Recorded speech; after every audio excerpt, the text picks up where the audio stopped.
할렐루야. 오늘 금요 기도의 말씀입니다. 말씀은 출애굽기 28장에 있는 말씀입니다. 28장. 지금까지 우리가 앞에서 지금도 여전히 우리가 시내산에 머물고 있습니다. 시내산에서 하나님께서 십계명을 주시고 그 이후에는 이제 예배를 어떻게 드릴 것인가 하는 거기에 초점을 맞추어 가지고 성막을 어떻게 만들 것인가. 그 앞에 성소 안에 있어야 될 진설병 또 지성소의 안에 있어야 될 언약궤 이런 내용들을 어떻게 만들어 갈 것인가 하는 것을 지금까지 살펴보았습니다. 그런데 그 내용 전부 다가 바로 광야 생활을 지나갈 때 가장 중요한 그 예배를 어떻게 드릴 것인가, 그 예배가 센터가 되게 해서 살아가게 만드는 그런 공동체를 만들어가고 있는 모습을 보게 됩니다. 우리도 주님 앞에 부름받은 자로서 예배를 중심으로 하는 그런 공동체가 되어지고 그런 개인의 삶이 되어져야 광야를 지나가도 우리가 안전한 곳으로 지나가게 되는 줄로 믿습니다. 광야에 먹을 것, 마실 물도 없고, 아무것도 없고, 또, 어, 구름 기둥과 불 기둥, 이런 것 외에는 아무것도, 구름 기둥과 불 기둥이 없이는 그 내리쬐는 떼약볕과 또 찬바람, 이걸 다, 기온을 우리가 다 어떻게 이겨낼 수가 있겠습니까? 그러나 오직 예배를 중심으로 해서 살아가면 하나님께서 우리를 지켜주시고 보호해 주신다 하는 것을 이 광야 공동체를 통해서 우리에게 알려주시는 것이지요. 그래서 우리의 삶에도 내가 예배를 중심으로 해서 어떻게 살아야 할 것인가, 이렇게 해야 이 삶이 잘 운영이 되어질 수 있는데, 예배가 인생의 센터가 되는 게 아니라 일이 우리 인생의 센터가 되어진다. 그리고 예배는 그냥 곁들여서 하는 것이다. 이렇게 되면 이제 거꾸로 되어져서 그 삶이 온전하지가 못하게 되죠. 이게 터가 잘 받쳐진 집을 지어야 뭔가 집을 그 위에 더 오래 높이 쌓고 높이 쌓아도 반석 위에 지은 집이 영원히 갈 수 있지 않겠습니까? 그런데 밑에 터가 지금 거꾸로 되어 가지고 터가 제대로 갖춰져 있지 않은데 그 위에 집을 열심히 지으려고 하면 어느 순간에 무너지는 날이 있을 수도 있게 되겠죠. 그러니까 내 삶의 예배가 중심인가, 내 삶의 교회가 중심인가, 하나님의 일이 중심인가 하는 것을 우리가 생각하며 공동체를 살아가는 것이 필요할 것입니다. 아, 그리고 나서 이제 언약궤를 만들고 이렇게 하고 그 다음에 또 성막 만드는 이야기를 했죠. 그 뒤에 이제 뜰을 만드는 그게 가장자리 그런 벽을 쌓는 것, 그런 일들을 어떻게 해야 될 것인가 하는 것을 지난주에 이렇게 우리가 살펴보았습니다. 그림으로 보면 아마 이런 모습이 되는 것을 우리가 알 수가 있죠. 예, 이게, 승막을 짓고, 이 언약궤를 안쪽에 넣고, 그 다음에 성막을 짓고 나서 그 다음에 성막 앞뜰에 있는 이 그 번제단 짓는 이야기를 우리가 나누었고요. 그 다음에 또 이 문이 이 넓은 문이 있다는 그 이야기를 우리가 나누었고, 그 다음에 오늘 있는 말씀은 이제 옷을 어떻게 제사장의 옷을 어떻게 만들 것인가 하는 것을 이렇게 살펴보고 있는 내용이 이제 나옵니다. 뭐 에봇이라고 하는 이야기 많이 들어봤죠. 에봇이라는 게 바로 이 겉에 있는 요 안쪽에 있는 파란색 말고 밖에 있는 이것을 에봇이라고 합니다. 그렇게 해서 이렇게 뭐 모든 것에 대해서 하나님께서 제사장의 양식에 대해서 알려주게 됩니다. 밖에는 있는 옷은 파란색 옷, 그 안쪽에는 이 까만색, 저 안쪽에는 이 그 흰색 옷을 입게 되고 또 그 안에 또 속바지는 또 뭐를 입어야 될 것인지 이런 거에 대해서 제사장에 대해서 이렇게 입어야 될 의복에 대해서 이렇게 말씀해 주시는 내용이 오늘 본문에 나와 있는 내용이라고 할 수가 있습니다. 그래서 1절에 보니까 너는 이스라엘 자손 중 내 형 아론과 그의 아들들 곧 아론과 아론들의 아들들 나답과 아비후와 엘리야셀과 이다말을 그와 함께 내게로 나오게 하여 나를 섬기는 제사장 직분을 행하게 하되.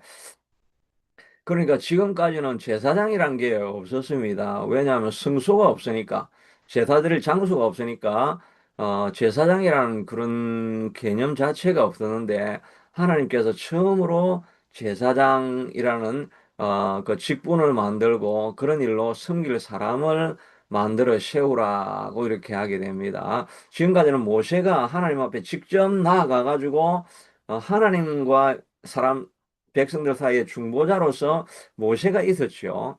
근데 지금은 그 중보자로서 예수님 그 모세가 아니라 모세가 중보자로 있는 것이 아니라 제사장을 따로 세워가지고 그 제사장이 하나님 앞에 제사를 드릴 수 있게 하는 그런 이제 길을 만들어 놓았습니다. 제사장이 제사를 드릴 때 반드시 해야 될 것은 제물을 불에 태우고 죄를 속죄를 해야 되죠.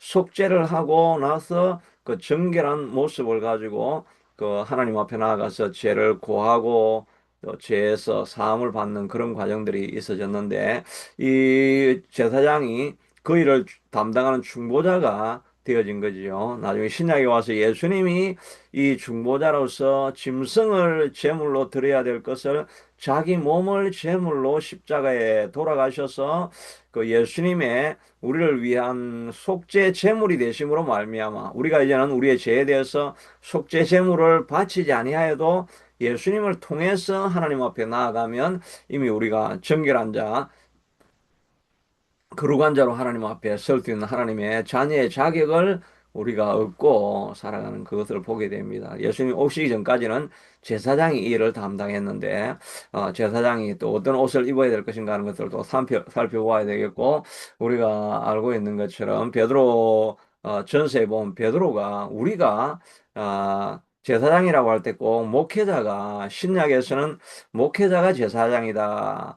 제사장의 역할을 많이 감당을 하기는 하지만 그러나 종교개혁 이후에는 모두가 제사장이 되어야 된다. 그렇게 해서 우리가 만인 제사장, 모든 사람이 제사장이다. 왜냐하면 예수님이 십자가를 지시고 나서 십자가 끝에는 이렇게 다 찢어져 버렸죠.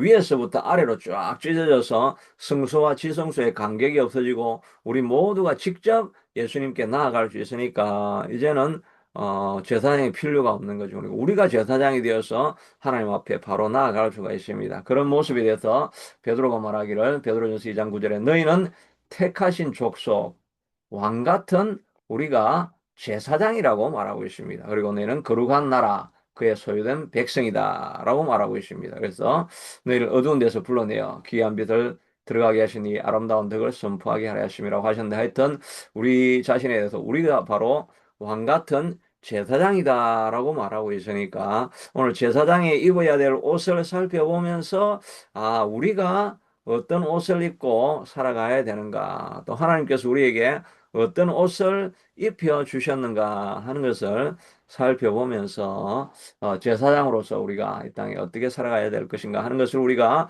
배울 수 있는 그런 본문이라고 할 수가 있습니다.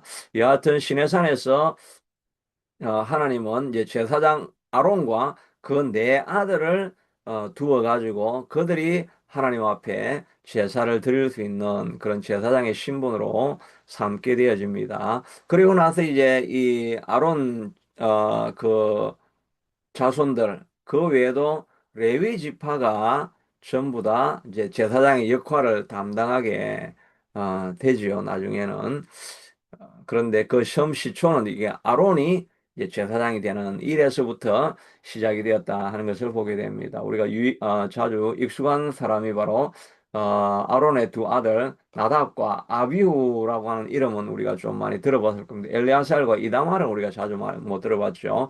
나답과 아비후는 많이 알려진 것은 그가 하나님 앞에 드려야 될 성소 앞에 있는 그 촛대를 향해서 불을 붙일 때 재단에 있는 불을 가지고 이렇게 붙여야 되는데 그 불을 어디서 가져왔는지 어디 다른 데 가져서 불을 가져와 가지고 그 향로에 불을 붙이다가 하나님이 원하시는 방식대로 하나님께서 명하신 그 방식대로 안 하다가 이 나답과 아비오는 그냥 한 번에 죽어버리게 되죠. 그러니까 그 두 아들 엘리아샬과 이다말이 이제 제사장을 이어가게 되고 하는 그런 이름으로 나답과 아비오가 이렇게 나중에는 뭐 죽는 이런 사건이 일어나게 됩니다. 여하튼 아론과 내 아들이 이제 제사장 직분을 감당하게 된다. 그렇게 하라고 하나님께서 명령을 하시고 그리고 나서 그에게는 거룩한 옷을 지어 영화롭고 아름답게 할지어다라고 말하면서 그 옷을 짓는 방법에 대해서 지혜 있는 자, 내가 지혜로운 영으로 채운 자들에게 말하여 아론의 옷을 지어 그를 거룩하게 하고 내가 제사장 직분을 행하라고 할 때, 제사장 아론에게 아주 기술이 공교한 사람을 불러 모아가지고 아주 손 기술이 탁월하고 하는 이런 재능 있는 사람들이 있죠. 그런 전문가들을 불러 모아가지고 이 하나님, 제사장의 옷을 만들어라고 말하고 있습니다. 무엇보다 이 옷은, 우리, 신약에서는 이 옷에 대해서 뭐라고 합니까? 네, 그리스도의 옷을 입고 또 겸손으로 허리를 동이고 하면서 그리스도로 옷 입으라고 하는 그런 말씀이 많이 나오죠. 이 제사장 입는 옷을 딱 입으면 우리는 비록 연약하고 모자랍니다. 아론도 뭐 거룩한 사람은 아니죠. 왜냐하면 모세가 조금 지나고 나면 모세가 산에 올라갔다가 40일 동안 있는데 모세가 안 내려오니까 아론이 주동이 돼가지고 금송아지를 만들어가지고 이거는 우리를 애굽에서 구원해낸 우리의 여호와 하나님이다라고 하면서 이 우상을 섬기게 만드는 이런 행동을 한 사람이 바로 아론이지 않습니까? 아론도 온전하지가 않습니다. 그러나 그가 그리스도로 옷 입었기 때문에 그렇기 때문에 그 존재가 귀하고 대속할 수 있는 능력이 있는 그런 존재가 되어지는 것입니다. 우리도 마찬가지입니다. 우리도 우리 자신을 바라볼 때 너무나 미약하고 부족하고 거룩하지도 못하고 속에는 온갖 탐욕과 더럽고 악한 것이 가득하지만 그러나 우리가 예수 그리스도로 옷 입었기 때문에 우리는 주님 앞에 담대할 수 있고 거룩한 존재가 되는 것입니다. 제사장이 속죄를 안 해주고 이러면은 그 속죄를 할 수가 없는 존재, 권세가 있는 존재, 권위가 있는 존재로 우리가 바뀌어진 것입니다.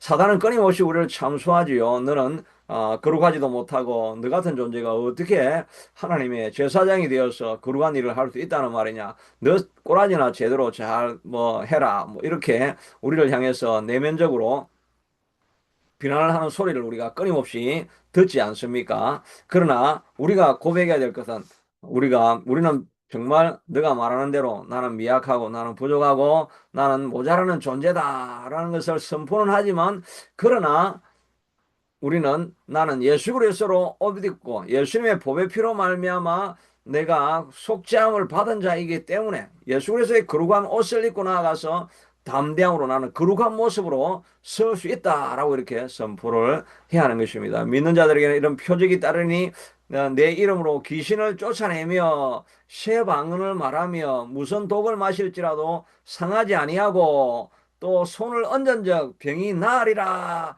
하나님께서 우리에게 말씀해 주시고 있지 않습니까? 하나님의 거룩한 옷을 입은 자는 이런 권세가 있다라고 말씀해 주십니다. 우리 자신의 모습을 바라보면 내가 이렇게 거룩하지 못하고 깨끗하지 못한데 내가 무슨 권세가 있어가지고 귀신을 쫓아내면 내가 어떻게 병을 낫게 하며 이럴 수가 있겠냐라고 생각을 하지만 그러나 주님이 우리를 위해서 십자가에 돌아가셨기 때문에 그리스도의 옷을 입었기 때문에 우리는 권세를 가지고 담대함을 가지고 우리에게 공격해 오는 모든 대적에 대해서 예수 이름으로 명하노니 너는 떠나갈지어다. 예수 이름으로 명하노니 너는 이 가정에서 손을 우리를 해할 수 없으리라. 예수로 명하노니 이 자녀에게 붙어있는 더럽고 악한 것들은 떠나갈지어다. 예수 이름으로 명하노니 주님 안에서 우리를 대적하는 모든 세력은 예수 이름으로 떠나갈지어다 라고 이렇게 선포할 수 있는 그런 자격 권위가 authority 권세가 우리에게 주어져 있는 존재다 하는 것을 우리가 날마다 인식을 하고 살아야 될 것입니다. 그러니까 우리는 어떤 대적을 만나도 나는 예수님이 이긴 것처럼 반드시 이길 수 있는 존재다. 이런 믿음으로 우리에게 공격이 오는 모든 세력에 대해서 담대하게 선포하고 달려갈 수 있게 되기를 바랍니다. 어려운 일이 생기고 힘든 일이 생기고 이러면 그냥 쪼그라들어가지고 와, 역시 나는 아무것도 할 수 없는 존재구나. 그런 마음이 들 때가 있죠. 낙심스러운 그런 마음이 들고 우울증이 막 찾아올 때가 있죠. 그거는 사단의 소리라고 했죠. 사단이 가장 잘 쓰는 무기가 낙심이라고 하는 무기 아닙니까? 낙심하려고 하는 것은 뒤에 있는 영적인 세력이 있는 것입니다. 우리는 예수님의 영적인 실상을 바라보면서 예수님이 내게 거룩한 옷을 입어 주셨기 때문에 나는 이 모든 환란 속에서도 넘어가고 이겨내고 마침내는 승리하게 될 것이다 하는 고백을 계속해서 할 수 있게 되기를 바랍니다. 우리 아침마다 요한계시록 계속 살펴보고 있는 이야기는 다 뭐 저주가 재앙이 많고 막 온갖 희한한 일들이 나타나고 모든 재앙이 다 우리를 뭐 전 세계를 뭐 쑥대밭을 만들고 있는 그런 과정인데 그러나 그 안에 있는 내용은 무엇입니까? 다 예수를 따르는 너희들은 내가 이기는 자가 되어진 것처럼 너희는 이기는 자이다라고 하는 그것 선포하려고 지금 해주는 게 요한계시록 말씀 아니겠습니까? 우리는 주님 안에서 이긴 자입니다. 천지에 환란이 일어나고 천지에 풍파가 일어나고 저 산이 흔들려 바다에 빠지든지 큰 풍랑이 일어나서 산이 요동친다 할지라도 우리는 주님 안에서 굳건하고 강건하게 설 수 있는 존재가 우리 존재인 것을 우리가 믿고 확신하면서 선포하며 우리가 이김으로 승리함으로 달려나갈 수 있는 우리가 될 수 있어야 될 것입니다. 그것이 바로 옷을 입는 그런 모습이라고 할 수가 있습니다. 그 옷을 입을 때 어, 지혜로운 영으로 자들에게 말하여 아론의 옷을 지혜로운 영으로 마음에 지혜 있는 모든 자, 곧 내가 지혜로운 영으로 채운 자들에게 말하여 아론의 옷을 지어 입히라고 하죠. 그러니까 하나님이 아주 영을 주셔가지고 아주 그 스킬이 있는 그 사람을 통해서 이 옷을 만들으라고 합니다. 그러니까 프로페셔널하게 아주 전문적으로 잘하는 사람이 이 일을 하라고 이렇게 말하고 있는 것입니다. 교회도 마찬가지입니다. 교회도 정말 세상에서는 정말 얼마나 프로페셔널이 되기 위해서 그렇게 밤잠을 자지 않고 자격증을 따려고 프로페셔널한 잡을 가지려고 교육도 받고 얼마나 수고를 많이 합니까? 그런데 교회는 그냥 은혜로 적당하게 합시다. 이렇게 하면 안 된다는 거죠. 교회 일도 아주 프로페셔널하게 뭐를 만들어도 아주 멋있게 만들고 또 무슨 일을 해도 아주 전문적으로 잘 오거나이저 되어지게 이렇게 해야 되겠고 또 예배도 정말 공교한 음악과 또 정말 잘 짜여진 콘티를 가지고 아주 그냥 프로페셔널하게 이렇게 흘러갈 수 있게 이렇게 하는 것을 하나님께서 기뻐하신다고 이렇게 말씀하고 있죠. 우리가 화려하게 해야 될 필요는 아니지만은 그런 아주 전문적으로 마음과 생각과 힘을 다해서 아주 전문적인 그런 방식으로 프로페셔널하게 나아가는 우리의 그런 모습이 있어야 할 것입니다. 그러기 위해서 우리가 정말 예배에도 신경을 많이 써야 되겠죠. 저도 뭐 너무나 많이 부족하게 요즘 우리 예배도 아주 부족하게 이런 모습으로 그렇게 실수할 때도 많고 이렇게 한데 우리가 시간이 갈수록 좀 더 전문화되어져서 또 많은 사람들이 와서 편안하게 예배드릴 수 있는 그런 환경 속으로 내가 들어가야 될 줄로 그렇게 준비해야 될 줄로 믿습니다. 예, 예. 그렇게 준비되어질 수 있는 우리가 되어져야 할 것입니다. 그리고 사절에 보니까 옷을 지을 입되 흉패, 에봇, 어, 이런 말이 나오죠. 자, 이건 우리 말로 보면은 잘 이해가 안 되니까 우리가 그림으로 이렇게 한번 보면, 그 옷을 지을 때 곧 흉패라고 했는데 이 흉패는 바로 이 요걸 말합니다. 가슴에 붙이는, 브레스트 플레이트라고 그러죠. 이 가슴에 붙이는 이 흉패.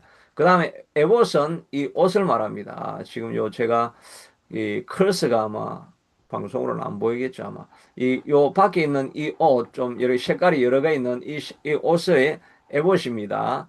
그리고 그 다음에 겉옷은 이 푸른색이죠. 블루 컬러로 되어 있는 이 옷이 이게 그 겉옷이고 그 다음에 반포 속옷이라는 말은 이건 흰색 그 안쪽에 입는 흰색을 말하고 그 다음에 관은 이 터반 머리에서는 이 터반을 입히고 그 다음에 요 허리띠 요거를 만들어라 이 옷을 입히라는 거죠. 그렇게 하나님께서 이렇게 모양새와 컬러와 이런 모든 것들은 하나님께서 이렇게 다 지정을 해 주셨습니다.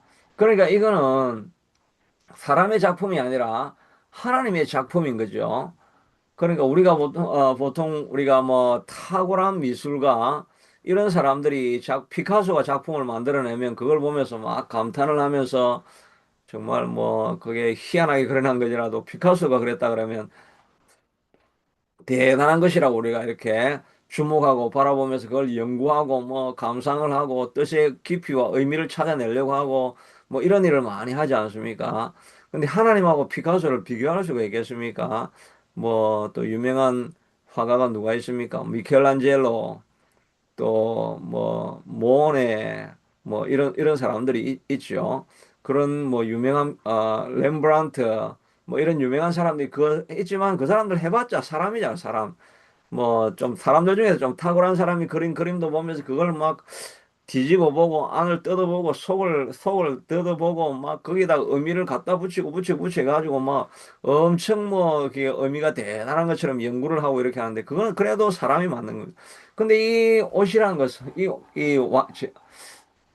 제사장이 만든 옷은 하나님이 디자인한 겁니다.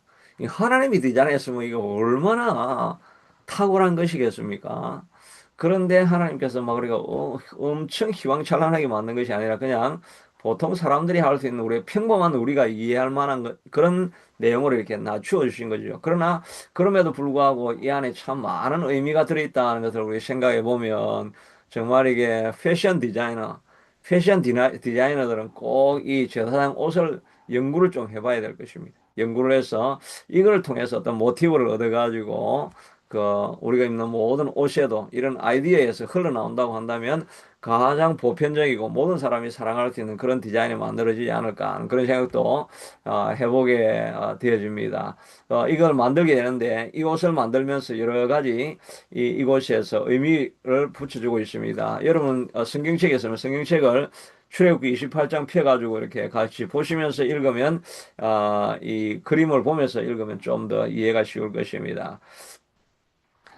그걸 조금 확장할 수 있는지, 예, 조금 확장해서 보면 이렇게 보여지는 거죠. 자, 이게 있을 때 5절에 보니까 그들의 쓸 것은 이걸 짜는 것, 이 에봇을 만들 때, 금실과 청색, 자색, 홍실과 가늘게 꼰 배실이라 5절에 그렇게 되어 있죠.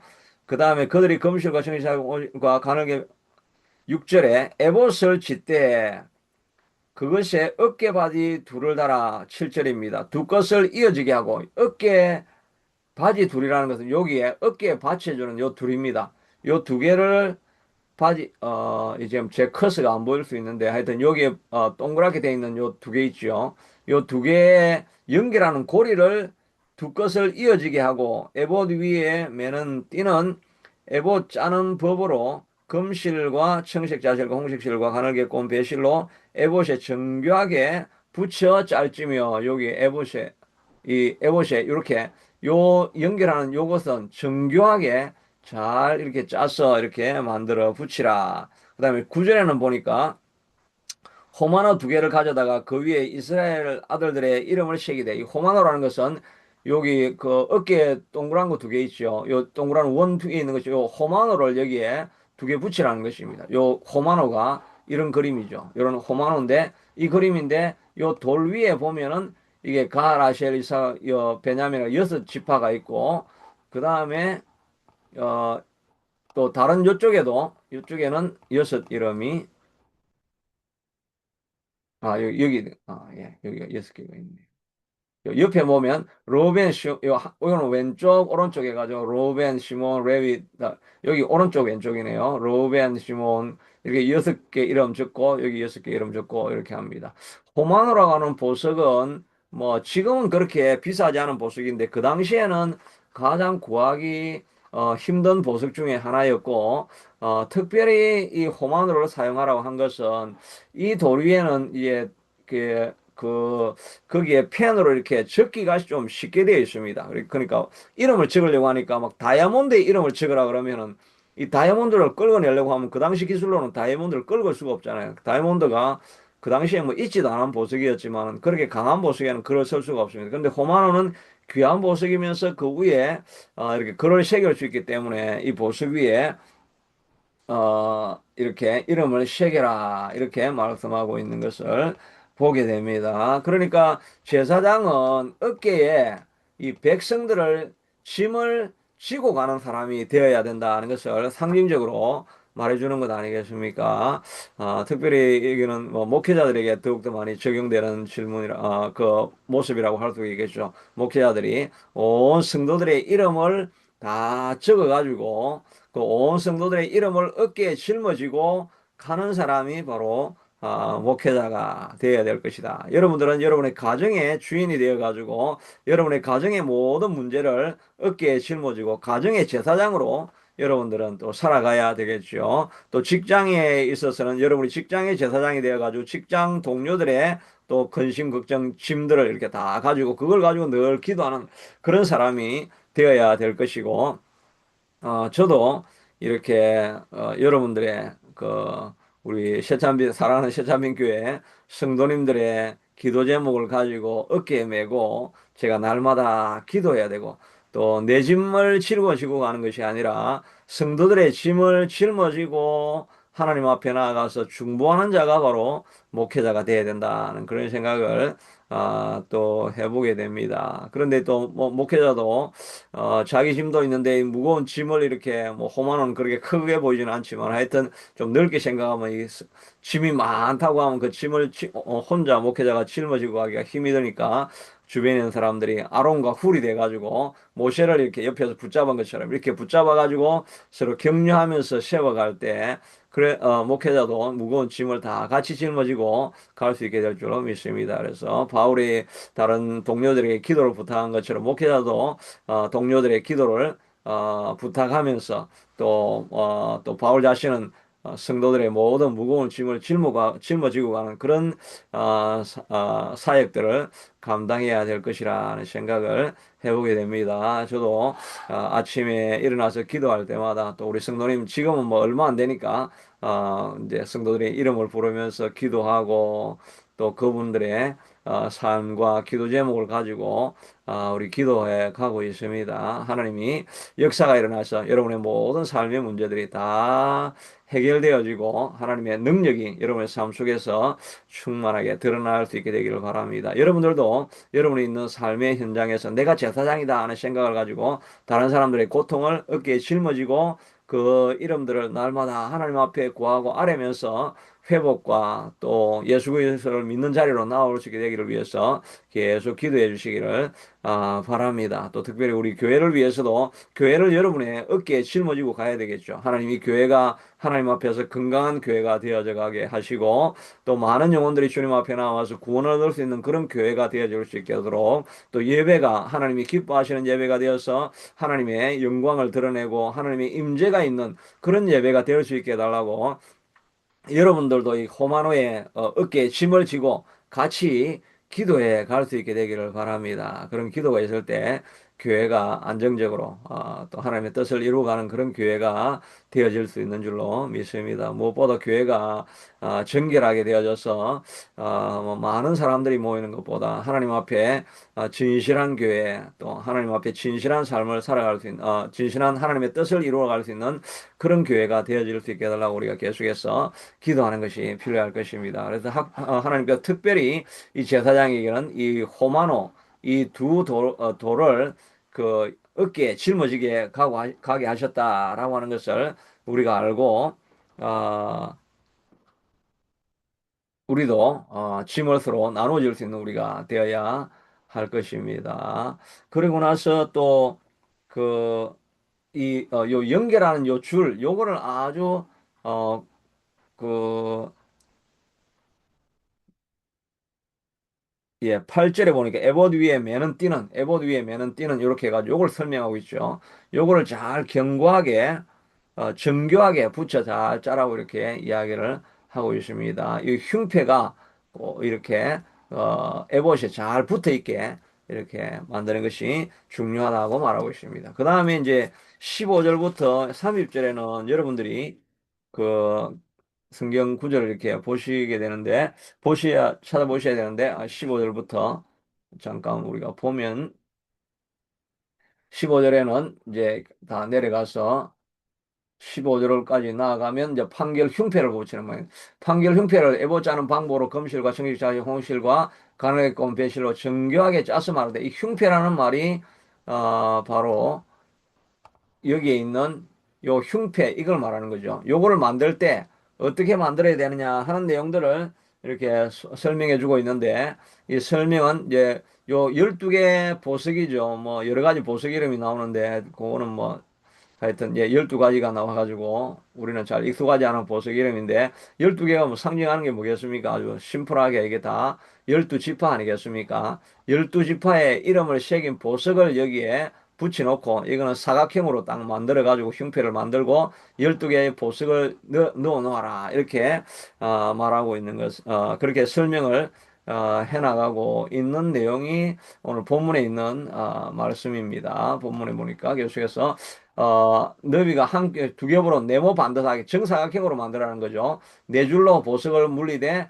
첫 줄은 이렇게, 셋째, 넷째 줄, 아까 12개 보석 있죠. 이 보석들은 이스라엘 아들들의 이름으로 12이라 보석마다 한 이름씩 도장을 새기고, 순금으로 노건처럼 따은 사슬을 흉패 위에 붙이고, 또 금고리를 둘을 만들어 흉패 위 곧 흉패 두 끝에서 그 두 고리를 달고, 따은 두검 사슬로 형패 두껏 두고리, 요 본문에 나오는 요 내용들은 이제 뭘 이야기하려고 하느냐니까, 이 그림에서 보면은 이제 여기에 요 정사각형으로 흉패를 만들고, 그 다음에 아까 앞에서 이야기했는데 요 띠를 만들 때 요거를 이렇게 연결해서 잘 공교하게 이렇게 붙여라는 그 내용들을 다루고 있는 내용이 이제 30절까지 나오는 내용입니다. 그리고 예, 그 다음에 예, 어, 그 다음에 요 속옷 이야기 나오는데, 속옷 이야기 나오기 전에 예, 여기 보면 이제 그 나머지 건 중에서 또 28절에 보면, 여러분 28절을 이렇게 찾아보시면 28절에 어, 청색 끈으로 흉패 고리와 에봇 고리에 꿰어 흉패로 정교하게 짠 에봇 띠 위에 붙여 떨어지지 않게 하라고 이렇게 말하고 있죠. 이 말은 그림에 나와 있는 것처럼 요 그 에봇하고 이 흉패가 떨어지지 않게 하려고 하니까 여기서 이렇게 잘 금고리를 이렇게 만들어 놓고 이 청색 끈을 가지고 서로 연결해 가지고 이게 떨어지지 않게 하라고 말하고 있는 것입니다. 그러니까 우리가 이거는 잘못하면 이게 제사장이 막 일하러 다니고 막 바쁘게 하다가 혹시 이게 떨어져 버릴 수가 있죠. 그럼 이게 떨어져 버리면 절대 안 되니까 이거를 청색 실을 가지고 해가지고 아주 노건으로 만들듯이 이렇게 해가지고 딱 붙여 있게 만들어라는 것입니다. 그러니까 우리도 이것이 상징해 주는 것은, 우리도 열매 맺기 위해서는 예수님에게 꽉 붙어 있어야 된다는 말이죠. 예수님 앞에 언제나 꽉 붙어 있어 가지고 절대 떨어지지 않아야 열매를 맺을 수 있다는 것을 알 수가 있습니다. 예수는 참 포도나무요, 우리는 가지라고 말씀하셨으니까 우리도 날마다 주님 앞에 딱 붙어 있어야 됩니다. 아침에 일어나서 점심에 저녁까지 우리가 늘 주님을 생각하고 주님과 함께 마음과 생각과 뜻을 모으고 항상 주님 앞에 붙들려 있어야 하루를 낭비하지도 않고 우리가 흔들리지도 아니하고 낙심하지도 않고 계속해서 승리하면서 걸어갈 수 있게 되는 것입니다. 우리가 아침에 아침 기도하고 그 말씀을 보고 시작을 하지만 또 점심때나 저녁이 되면 또 그냥 세상 물결이 들어와 가지고 세상에 온갖 염려 근심 걱정 이런 것들 우리를 다 사로잡아 오르니까 딱 붙어 있던 이 흉패가 점점점 떨어져 가지고 그 틈 사이에 그냥 세상이 딱 들어오니까 그냥 들렁들렁 하면서 우리가 막 흔들리기 시작하는 것입니다. 그러면서 아침에는 막 믿음으로 확신을 가지고 시작했다가 이게 앞으로 어떻게 될 것인가 하는 염려, 근심, 걱정, 가정에 대한 두려움, 미래에 대한 두려움 이런 것이 덜렁덜렁 하니까 아무런 열매를 못 맺는 거죠. 그때 우리가 딱 하나님 말씀 안에 붙어 있어 가지고 예수님께 계속해서 붙어 있어야 이게 흔들리지 아니하고 계속해서 그 일을 수행해내고 마침내 이루어낼 수 있는 그런 모습을 보게 되는 것을 우리가 기억해야 할 것입니다. 무엇보다 우리가 기억해야 될 것은 이 열두 지파가 다 우리가 다 이름도 다 알지 못하는 거 하여튼 청보석 뭐 음보 뭐 녹색보석 홍보석 뭐 오만 온갖 보석으로 붙여 있지 않습니까? 이게 바로 열두 지파를 상징하는 것 아니겠습니까? 어, 어, 그 말씀 전하기 전에 여기 두 개는 아까 중에 호만호로 두 개가 있다 그랬죠. 그 다음에 요 12개는 가슴에 있는 거죠. 이 제사장이 자기 백성을 다루어 갈 때, 바로 이 두 가지를 했는데, 그 백성들의 짐을 내가 지고 갈 뿐만 아니라, 그 다음에 이 흉패가 12 이름이 내 마음속에, 가슴 속에 있는 거잖아요. 그러니까 이거는 그냥 지식적으로 내가 이 짐을 지고 가야 된다라고 하는 이런 생각에만 있는 것이 아니라 가슴으로 이 열두 지파를 사랑해야 된다는 의미가 들어가 있는 거죠. 가슴으로 우리가 안고 가야 될 그런 짐이라는 것입니다. 우리가 보통은 그냥 이건 내 짐이다라고 하는 이성적인 생각만으로 가지고 갈 때가 있는데 그게 아니라 내 가슴에 묻어두고 가슴에 그 박아두어서 날마다 정말 그 백성들을 사랑하고 긍휼히 여기는 마음, 이 마음을 가지고 사역을 해야 그 사역이 열매가 맺혀지게 되는 것입니다. 이 짐을 내가 지고 가야 될 텐데 이런 생각만 하고 있는 것이 아니라 가슴으로 정말 사랑하는 마음이 솟아나야 정말 성도를 사랑하고 그래서 아름다운 공동체가 되어지는 줄로 믿습니다. 그런데 가슴으로 우리가 사랑하려고 하면 어떻게 해야 되겠습니까? 우리 힘으로 가슴으로 정말 문제고 트러블 메이커고 뭐 속썩이는 사람을 우리가 어떻게 사랑하고 사랑할 뿐만 아니라 지속적으로 사랑하면서 섬겨갈 수 있겠습니까? 우리 인간의 힘으로는 부족하죠. 기도할 때 하나님께서 성령으로 기름 부어 주시니까 정말 자기의 몸과 같이 다른 사람을 사랑하고 아낄 수 있는 모습이 있지 않습니까? 사도행전 3장에 나오는 2장에 나오는 그 공동체의 모습이 바로 자기 것이라고 생각하지 않고 모든 것을 나누어 주고 이렇게 섬길 수 있는 그런 사역자로 되어져 가는 것은 성령이 임하니까 정말 뜨겁게 사랑하는 그런 모습으로 자라가는 모습을 그 공동체가 이루어져 가는 것을 보지 않습니까? 우리도 기도하면서 새참빛 교회가 정말 이 성도들이 정말 사랑하고 마음으로 서로의 짐을 짊어지고 가고 서로를 위해서 정말 기도해 가고 하는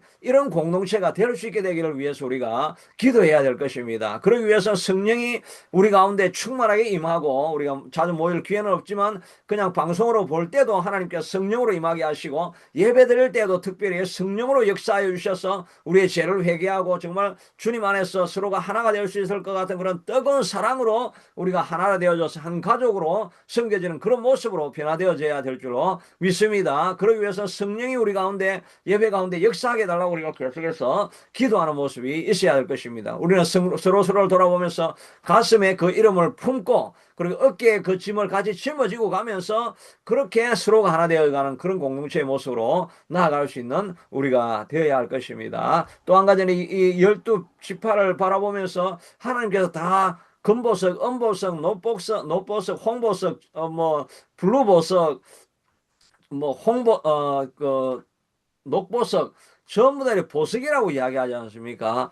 우리 같이 부족하고 모자란 자라도 또 광야에서 그 살아가는 그 사람들 보면 무슨 보석 같은 사람이겠습니까? 옷도 그냥 광야에서 초라한 옷을 입고 또 끊임없이 자기들끼리 분쟁을 일으키며 어려움을 일으키는 보잘것없는 존재지만 하나님이 보시기에는 그 모든 한 사람 한 사람을 귀중한 보석으로 보시고 있다는 것을 우리가 기억해야 할 것입니다. 그러므로 우리 자신도 바라보면서 우리가 주님 안에서는 진귀한 보석이다라고 하는 이런 마음을 우리가 가질 수 있어야 할 것입니다. 사단은 또 세상은 끊임없이 우리를 정죄하면서 너 같은 자가 무엇을 할 수 있겠느냐 이렇게 이야기할 때 우리는 하나님 안에서 영적인 실상을 말해 주어야 됩니다. 이사야 43장에 보니까 야곱아 너를 창조하신 여호와께서 말씀하니 이스라엘아 너를 지으시니가 말씀하니 너는 두려워하지 말라. 내가 너를 구속하였고 너를 지명하여 불렀나니 너는 내 것이라고 말씀하시면서 물 가운데 우리를 지켜줄 것이고 내가 내 눈에는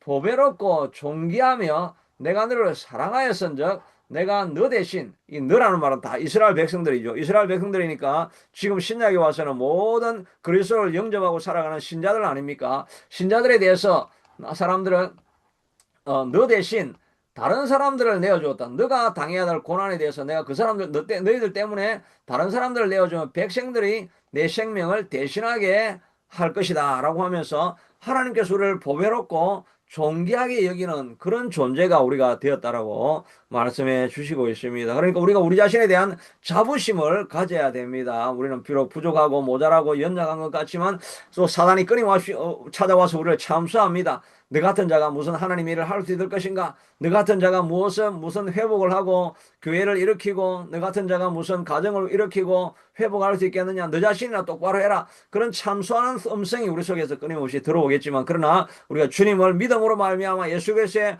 보배 피로 말미암아서 우리는 주님 안에서 거룩한 존재가 되어졌다. 나는 주님 안에서 보배로운 존재가 되어져서 하나님께서 우리를 지켜주신다는 것을 기억해야 할 것입니다. 보배로운 존재이기 때문에 하나님께서 늘 하시는 말씀이 내가 너를 지키고 보호한다고 말씀하지 않습니까? 물 가운데를 지날 때도 강물이 너를 섬멸하지 못할 것이고 불 가운데를 지날 때도 불꽃이 너를 사르지도 못할 것이고 불이 너를 태우지도 못하리라고 하나님께서 우리를 보호해 주시겠다라고 말씀하시고 있는 것입니다. 그러나 우리는 두려워하지 말고 어려움이 있을 때마다 하나님 나를 보호해 주신다고 하셨사오니 하나님 내가 이렇게 어려운 일들을 지나가고 힘든 일을 지나가지만 주님이 나를 보호하시고 지켜주신다고 하시니까 나는 편안히 안전하게 거할 수 있는 용기와 힘을 주시고 마음에 평안을 주시옵소서라고 우리가 기도하며 나아가야 할 것입니다. 어떤 어려운 큰 일을 당했어도 하나님께서 나를 보배롭고 존귀하게 여기며 나를 보호하시고 지켜주신다고 하셨사오니 하나님이여 내가 강할 수 있게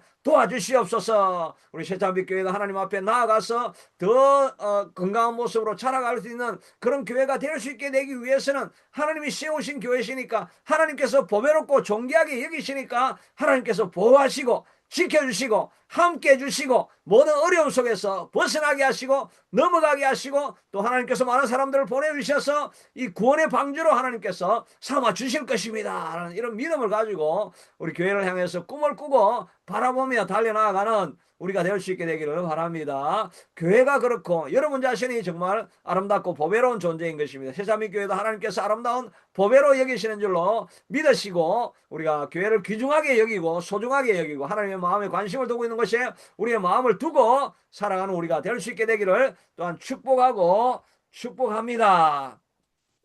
앞에 28, 그리고 28절에서 말했던 것은 이제 청색실로 잘 묶어두라고 하는 그런 내용이었습니다. 오늘 본문이 좀 길기 때문에 조금 이제 시간을 좀 길게 나가게 됩니다. 그 다음에 30절에 보니까 너는 우림과 둠빔을 판결 흉패 안에 넣어서 아론이 여호와 앞에 들어갈 때 그의 가슴에 붙이게 하라. 아론은 여호와 앞에서 이스라엘 자손의 흉패를 항상 그의 가슴에 붙일지니라. 우림과 둠빔에 대한 이야기가 나오는데요. 우림과 둠빔은 예, 우림과 둠빔은 자주 나오는 이야기니까 이게 좀 찾아보는 게 필요하겠죠. 아, 그래 와서 우림과 둠빔은 여기 특별하게 표시가 되어 있는 건 아닌데 그 두 보석이죠.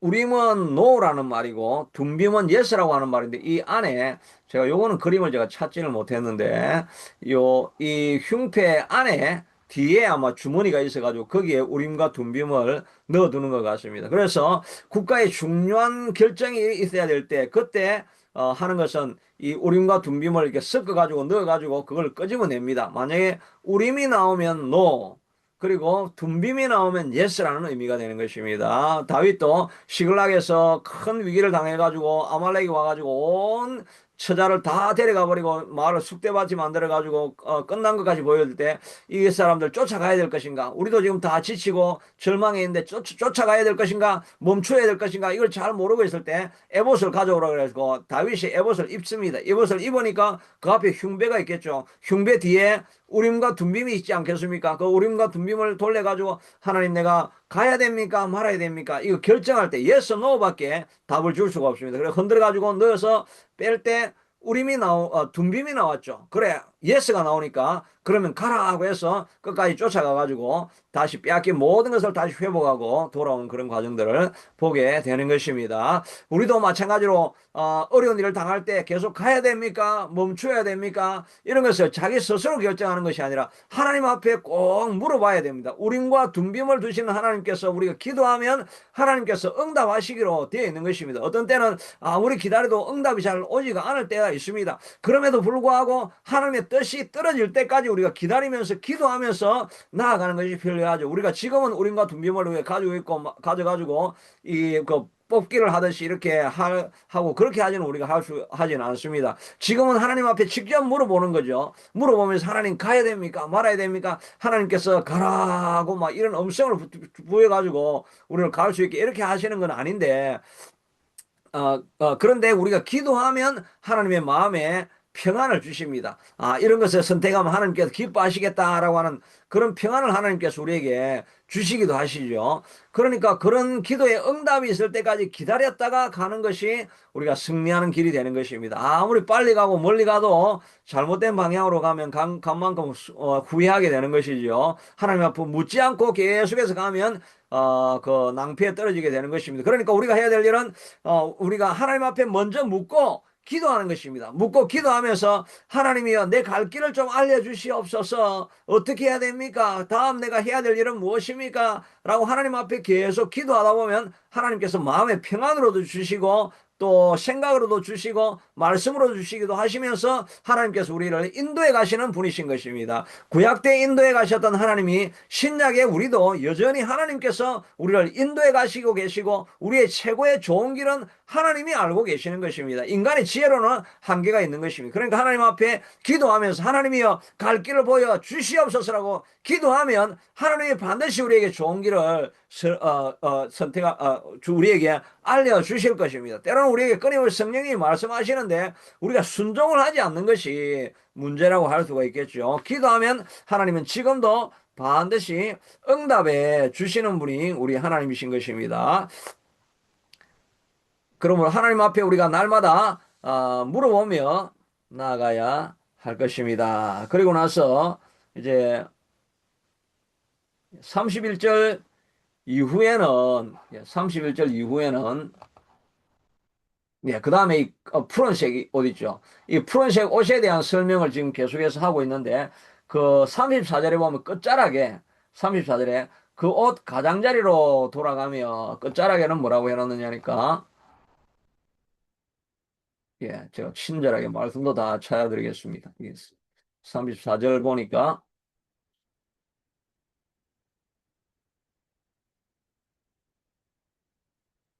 그 말씀이 지워졌네요. 여하튼 34절에 보면 그 옷 가장자리로 돌아가며 한 금방울, 한 석류, 한 금방울, 한 석류가 있게 하라고 했는데 이 말씀은 그림으로 보면 이 옷 맨 마지막 자리에 이 보면 하나가 석류 하나 있고 그 다음에 금 한 방울 있고 이렇게 되어 있습니다. 그래서 요건 그림이 좀 정확하지 않을 텐데 석류가 있다.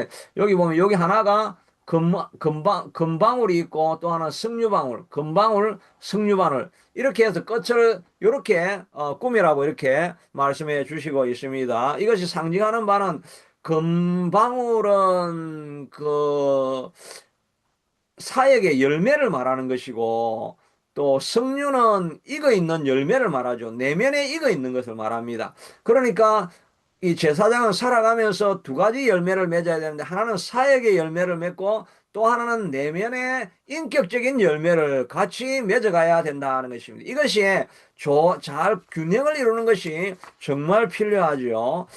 저는 이 말씀을 이렇게 그림으로 살펴보면서 중요한 교훈 중에 하나가 바로 이 금방울 또 석류방울 이것입니다. 사역을 할 때 반드시 두 가지가 나타나요. 하나는 은사적인 측면을 통해 가지고 정말 기적이 일어나고 이적이 일어나고 교회 부흥이 일어나고 죽은 자가 살아나고 하는 그런 역사를 일으키는 그런 사역도 필요하고 또 하나는 속으로도 익어야 됩니다. 사역을 많이 하다 보면 그냥 사역적으로만 역사는 나타나는데 기능은 굉장히 발전했는데 사람의 인격이 막 분노가 치밀어 있다든지 또 그 내면적으로 잘 훈련되지 않은 그런 인격을 가지고 있는 사람들도 많죠. 주로 이제 오순절 계통에 있는 사람들의 약점은 은사는 나타나고 기적은 나타나는데 인격적으로 어 준비가 안 돼 있는 사람들이 있고, 또 장로교는 인격적으로는 막 깊이 익어가지고 겸손과 온유와 막 이런 걸 배웠는데 밖으로 늘어나는 뭐 이적이나 역사나 능력의 역사가 나타나지 않는 그런 교회의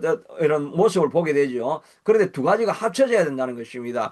사역의 열매도 나타나고 이적도 나타나고 사역의 어떤 결과들도 나타나면서, 그러면서도 내면적으로는 겸손하고 온유하고 사랑이 충만한 이런 사람으로 되어져 가는 것이 제사장의 사역이다라고 말하고 있습니다. 정말 이 균형을 갖춰가는 게 너무나 힘들다고 할 수가 있죠. 한쪽으로 치우쳐 갈 수밖에 없을 것입니다. 그러나 겸손한 마음으로 다른 쪽을 바라보면서 도움을 받고 해서 내면적으로는 익어가고 또 밖으로는 많은 열매가 맺혀져 가는 그런 삶으로 우리가 성장할 수 있는 우리의 삶이 되어야 할 것입니다. 이게 쉽지 않은 길인데 하나님께서 우리에게 그 길을 걸어갈 수 있게 될 것입니다. 이렇게 금방울을 달아두라고 하는 이유는 깨어있으라는 말이죠. 깨어있지 않고 안에 들어가서, 지성소 안에 들어가서 소리가 안 들리면 죽어 있는 거죠.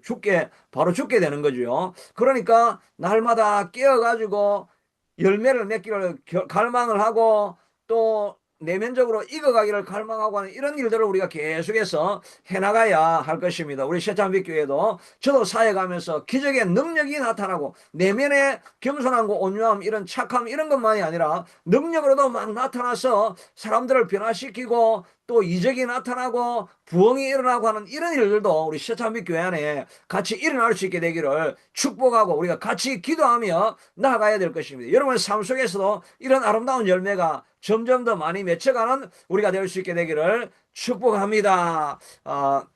하나님께서 우리를 제사장으로 불렀지 않습니까? 우리를 하나님께서 제사장으로 불렀습니다. 모두가 이런 옷을 입고 나아가는 사람들이 우리인 것입니다. 그러므로 우리도 하나님께서 우리를 제사장으로 불렀다는 것을 알고 하나님 앞에 날마다 기도하면서 또 우리의 귀한 사역의 열매를 맺기를 소원하고, 또 우리가 어깨에 성도들의 짐을 다 메고 가야 됩니다. 성도의 짐을 메고 갈 뿐만 아니라 또한 우리의 마음의 가슴에도 우리 성도들의 아픔을 같이 안고 같이 눈물을 흘리고 하는 그런 가슴으로 사람들을 품고 그 위에서 기도하는 그런 모습의 공동체로도 우리 새참빛교회가 나아가야 될 줄로 믿습니다. 이런 믿음의 사역을 감당하시는 우리가 되어서 하나님이 기뻐하시는 제사장의 사역들을 하나님 앞에 부르실 때까지 꾸준하게 해나가며 나아가는 우리가 될 수 있게 되기를 축복합니다. 이 시간 우리 같이 기도하기를 원합니다.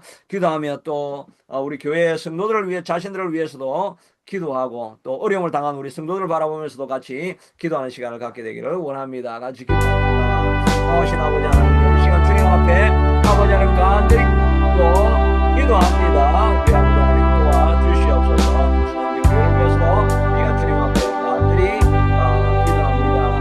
제가 잠깐 마무리 기도를 하고 각자 기도하도록 하겠습니다. 자비하신 아버지 하나님, 그렇습니다. 여호와, 우리 모두를 제사장으로 불러주셨다고 하셨고 특별히 목회자들은 더욱더 이 말씀을 통해서 교훈을 얻게 됩니다. 성도들의 고통과 아픔을 어깨에 짊어지고 어깨에 짊어질 뿐만 아니라 마음으로 품고 사랑과 긍휼과 같은 눈물을 흘리는 공감하는 마음으로 그들과 그들의 삶이 되어서 하나님 위해서 기도하고 중보하는 자가 될 수 있게 하도록 주님 도와주시옵기를 간절히 원하고 소원합니다. 우리의 삶에도 하나님이여 아름다운 열매를 자꾸 맺을 수 있게 도와주셔서 아버지는 금방울 열매를 맺게 하시고 또 석류방울 아버지 하나님의 주님 열매도 계속해서 맺게 하여서 내면은 익어가고 또 사역으로는 아름다운 열매가 나타나는 우리의 삶이 될 수 있게 하도록 도와주시기를 원합니다. 특별한 새참빛교회를 하나님의 불쌍히 여겨주시고 긍휼히 여겨주셔서 아버지의 새참빛교회를 통해서 하나님 아름다운 열매들이 맺혀져 갈 수 있게 하도록 도와주시옵기를 원합니다. 우리는 연약하고 부족하지만 하나님의 거룩한 옷을 입었습니다. 예수님의 보혈의 피로 하나님 우리를 옷 입혀 주셨기 때문에 권세가 있는 줄로 알고 능력이 있는 줄로 알고 하나님이 주시는 파워가 우리에게 있는 줄로 알고 하나님이 담대함으로 선포함으로 말미암아 우리 안에 아름다운 기적과 이사의 열매들이 나타나게 하시고 내면으로는 아름다운 성령의 열매도 맺혀가는 우리가 될 수 있게 도와주시기를 원합니다. 주여, 이 일을 가지고 성도들이 모여서 기도하게 하시고, 그래서 교회가 성장해 가고 성숙해 가고 하나님의 전진하며 앞으로 달려나가는 우리가 될 수 있게 하여 주시옵소서. 성도들 가운데 아픔을 당하고 있는 가정도 있습니다. 주님께서 불쌍히 여겨주시고 그들과 함께하여 주시옵소서. 우리도 이런 아름다운 제사장의 사역들을 감당하는 우리가 되게 하여 주시옵소서. 계속해서 기도하겠습니다. 이 모든 말씀 예수님으로 기도합니다. 계속해서 기도하겠습니다. 오신 아버지 하나님, 예수님, 참으로 하나님, 우리도 주님 앞에서 기도하며 나아가는 아버지 하나님 우리가 될 수 있게 하도록 우리 아버지 하나님이여 주님 도와 주시옵소서. 아버지 하나님이여 주님, 주님께서 우리와 함께하여 주시옵소서. 여호와 아버지 하나님이여 주님, 우리가 비록 연약하지만 여호와 아버지 그리스도의 보혈 피로 옷 입었습니다. 그리스도의 보혈 피로 우리가 옷 입은 자가 아니겠습니까? 여호와 아버지, 그러므로